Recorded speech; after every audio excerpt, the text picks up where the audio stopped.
Hey, all you thrill seekers, welcome to my YouTube channel, where I'll be narrating bone-chilling, real-life scary stories from libraries across the globe.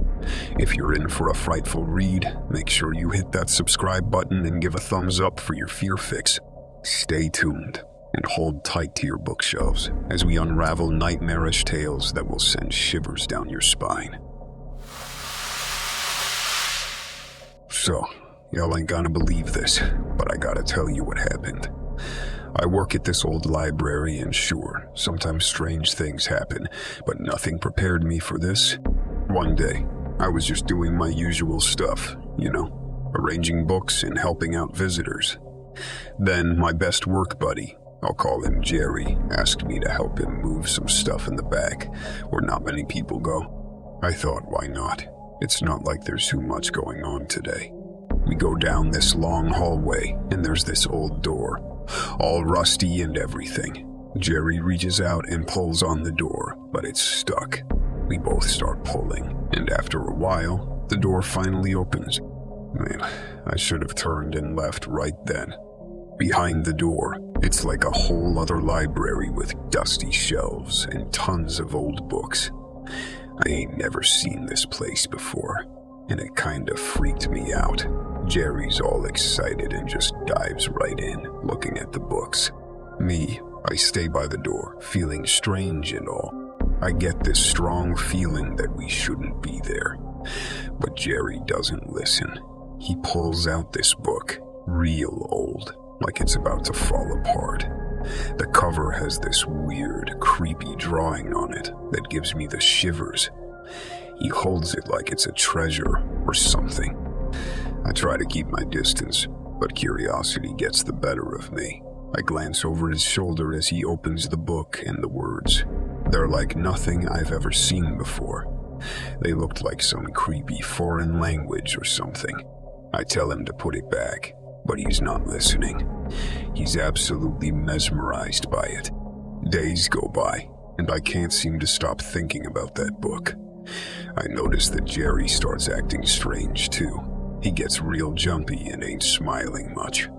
When I ask him what's wrong, he just mutters something about hearing strange voices. One night, after closing time, I stay back to clean up. I'm all alone, and I can't help but think about that creepy room. Against my better judgment, I find myself walking down that long hallway again.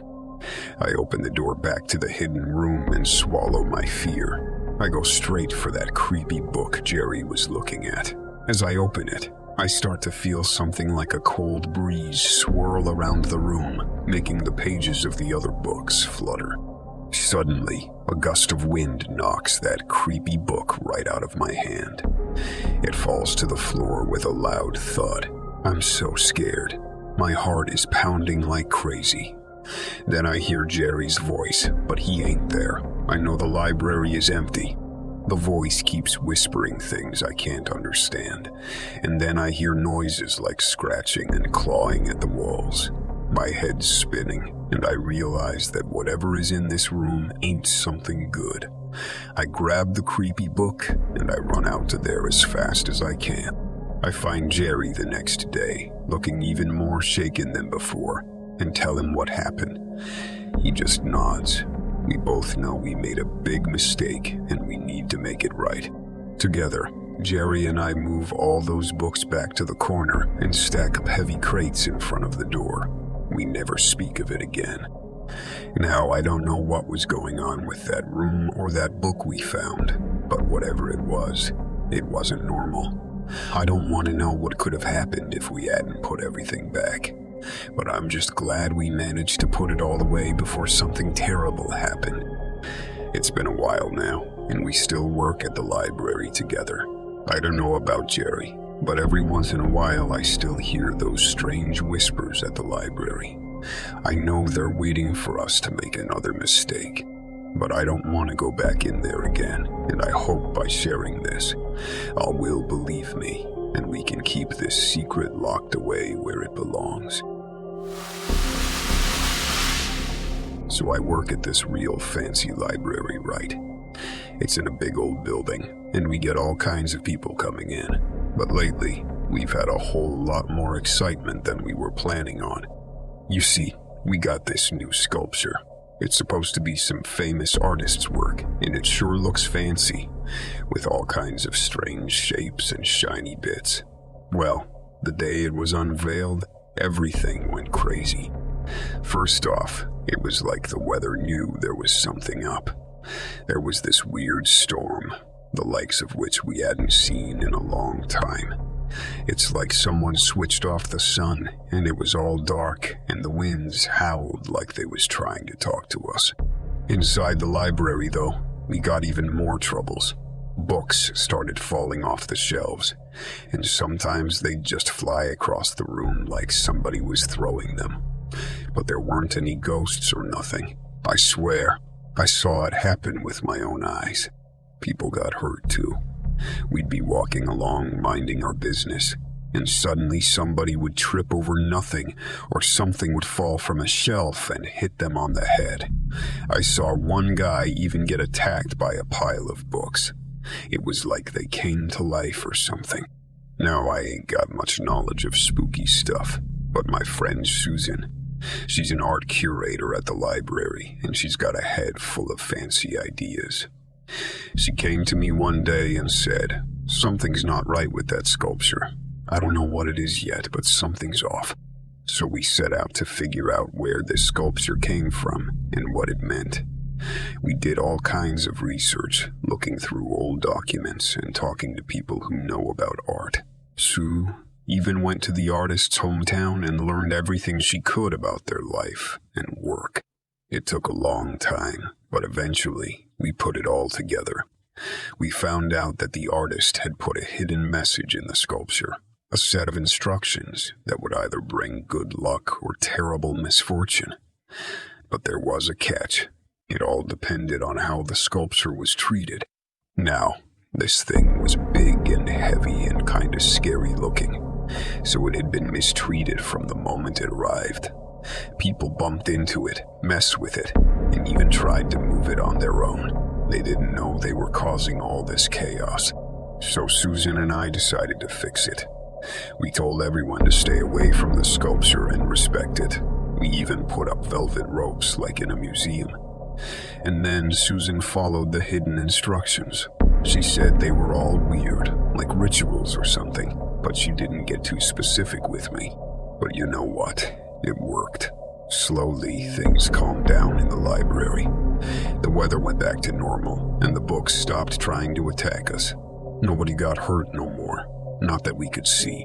There's still something a little off about that sculpture, though. I can't help but feel like it knows something we don't. But at least it stopped causing trouble for now. I just hope it stays that way. Anyone who comes by this library better be real careful around that thing. You can never predict when another event might disrupt the tranquility of our library once more. Work at this little library, right? Ain't nothing too special, but it's kinda out of the way and people don't come by too often.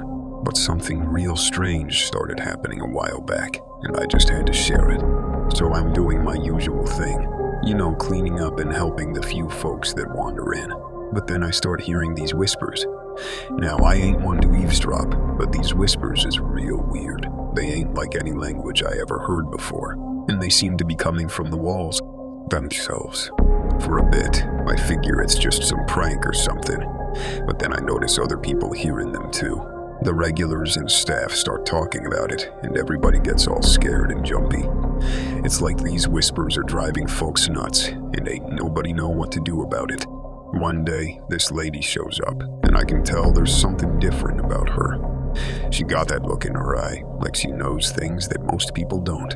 Turns out, she's psychic or something. Now, I ain't the type to believe in all that psychic mumbo-jumbo, but with all the whispers and whatnot going on, I'm open to giving it a try. So she starts listening to the whispers, her eyes all closed and concentrated.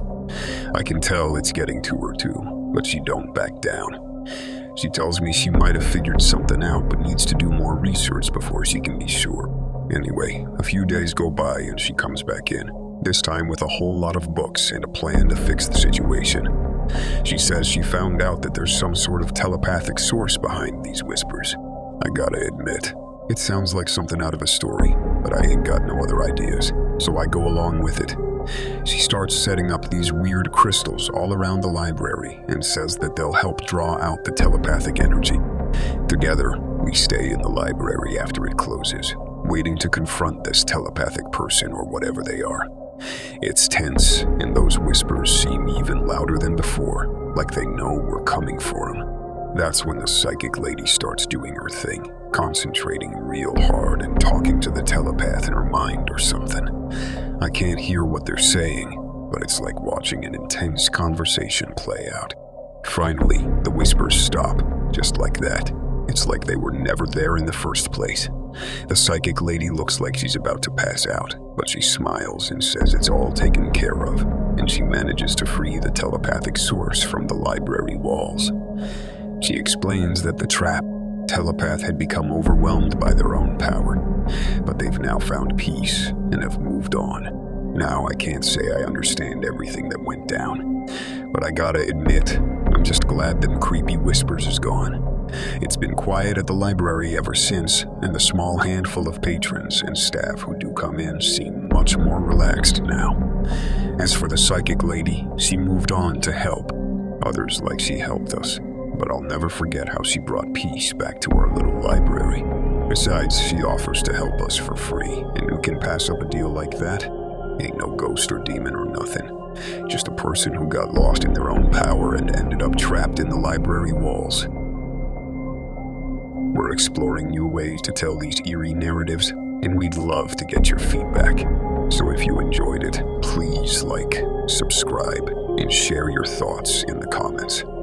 Let us know what worked for you and what didn't, or suggest ideas for our next creepy library story. Feel free to upvote comments with ideas you love, and remember, we're crafting these haunting stories especially for you.